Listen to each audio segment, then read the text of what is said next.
On a presque tous connu ce moment, juste avant de prendre la parole, que ce soit pour une présentation super importante ou même un simple toast. Ce sentiment glacial. C'est ça, la gorge se noue, les pensées s'évaporent complètement et on a l'impression que le cœur bat si fort que tout le monde peut l'entendre.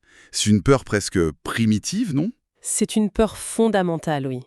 Et ce qui est fascinant, c'est de voir à quel point elle est universelle et en fait intemporelle.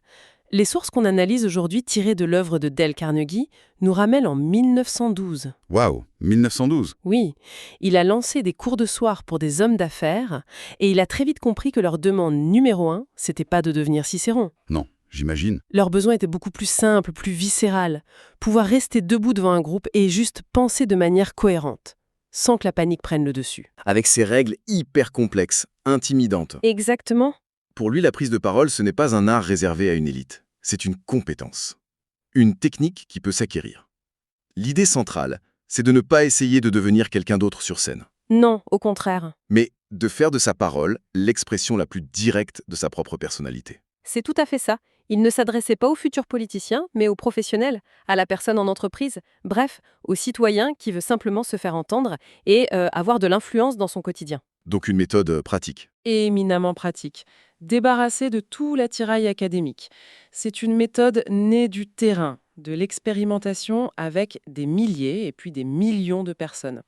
C'est un manuel pour transformer la peur en confiance. Alors parlons-en de cette confiance. C'est le point de départ de tout. Le livre martèle une idée avonde. Personne ne naît orateur. Non, jamais. Les plus grands ont souvent commencé en étant de grands timides.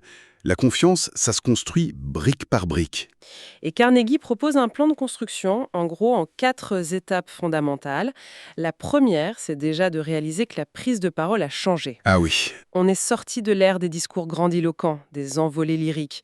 Aujourd'hui, une bonne allocution, ça ressemble beaucoup plus à une conversation, mais à plus grande échelle. Plus direct, plus authentique. Voilà. Rien que cette idée, ça la rend déjà beaucoup plus accessible. Donc il s'agit moins de déclamer un texte que d'engager une discussion avec une salle. Ça change toute la perspective. Le deuxième pilier, c'est de garder son objectif en tête. Se concentrer sur les bénéfices. Oui, et c'est un moteur psychologique très puissant. Qu'est-ce que cette compétence va m'apporter en plus? Plus d'influence au travail? Une meilleure capacité à diriger? Ou juste la satisfaction d'avoir surmonté une peur? Le pourquoi. C'est ça. Carnegie cite le psychologue William James qui disait « Si vous souhaitez fortement obtenir une chose, vous l'obtiendrez.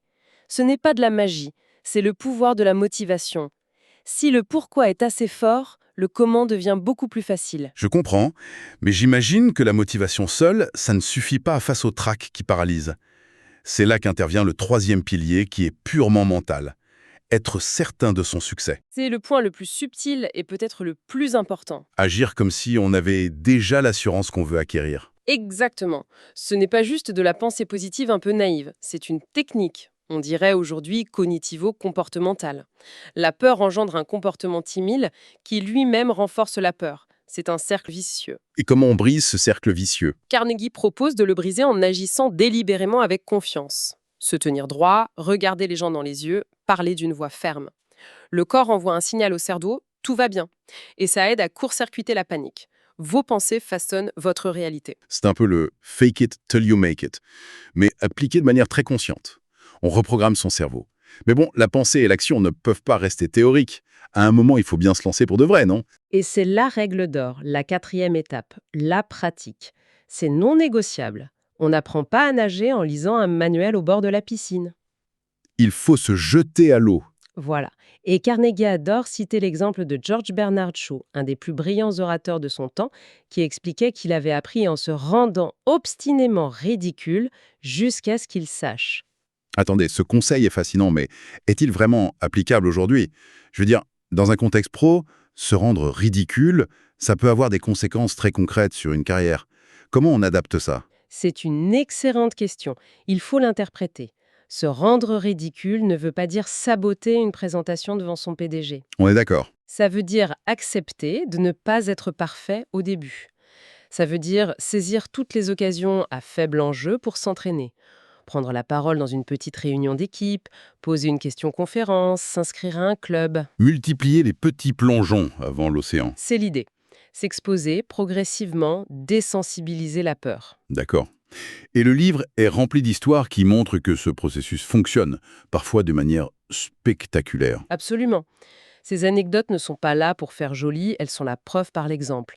Prenez D.W. Gent, un homme d'affaires de Philadelphie. Déjà d'un âge mûr et absolument convaincu qu'il était incapable de parler en public. C'était une certitude pour lui. Une certitude. Il suit la méthode et 3 ans plus tard, c'est lui qui est choisi pour présenter le Premier ministre britannique. La transformation est totale. Il y a aussi cette histoire incroyable de David M. Goodrich, le PDG d'une grande entreprise. Un homme de pouvoir, mais terrifié à l'idée de se lever pour parler, même devant son propre conseil d'administration. Des gens qu'il connaissait sur le bout des doigts. Exactement. Et le déclic pour lui, ça n'a pas été un livre, ça a été une personne. Il a observé la métamorphose de son propre comptable, un homme qu'il décrivait comme excessivement timide, qui rasait les murs. Et du jour au lendemain, Du jour au lendemain, ce comptable commence à marcher la tête haute, à le regarder dans les yeux, à parler avec assurance. Intrigué, Goodrich lui demande son secret. C'était les cours de Carnegie, la preuve vivante. la preuve vivante. Ça l'a convaincu d'essayer, et il a fini par s'adresser avec une aisance parfaite à une assemblée de 3000 personnes. Donc, si la confiance est le moteur, il nous faut la carte routière. Et c'est là que Carnegie nous prend complètement au contre-pied. Il dit que la pire erreur, le piège absolu, c'est d'apprendre son discours par cœur. C'est terrifiant pour beaucoup de gens. Oui, pour beaucoup, le texte, c'est le seul filet de sécurité. C'est un faux filet de sécurité. Il raconte l'anecdote de H.V. Kaltenborn, qui deviendra un célèbre commentateur radio. Étudiant à Harvard, il participe à un concours d'éloquence. Ok, Il passe des semaines à peaufiner son texte, il l'apprend par cœur, le répète plus de 100 fois, il se sent prêt, invincible. Le jour J, il monte sur scène, annonce son titre avec assurance. Messieurs, le roi, et puis le trou noir. le vide absolu. Le trou noir.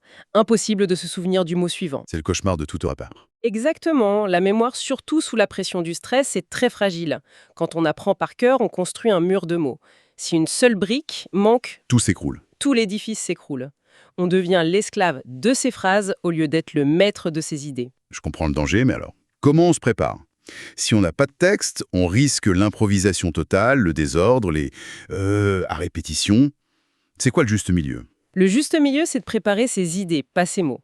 La méthode repose sur 3 piliers de bon sens.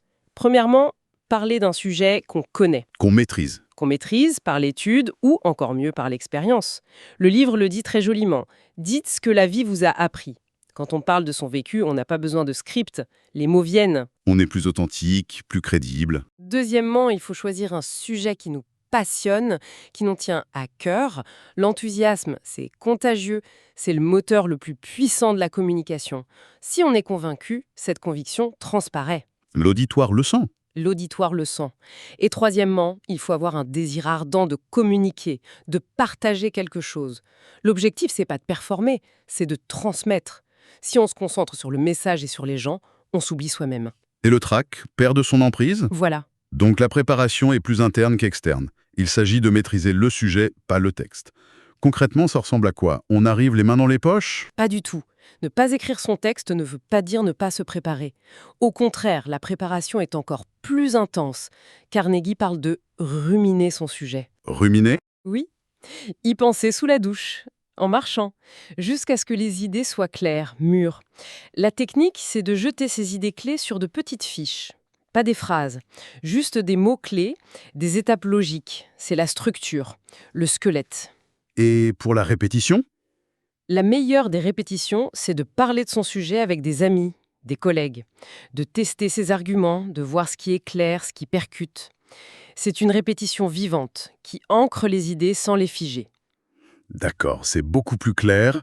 On a la confiance, on a la méthode de préparation. Mais allons encore plus loin dans le concret. Pour ces moments courts, à fort enjeu, où on doit convaincre, Carnegie a développé une sorte de plan. Oui, il l'appelait sa formule magique pour inciter à l'action. C'est une structure d'une efficacité redoutable, pensée pour le rythme de la vie moderne. Fini les longues intros qui endorment. On va droit au but. On va droit au but, en 3 temps. Le premier, c'est l'événement. On ne commence pas par une idée abstraite, mais par une histoire personnelle, une expérience vécue précise qui illustre le problème.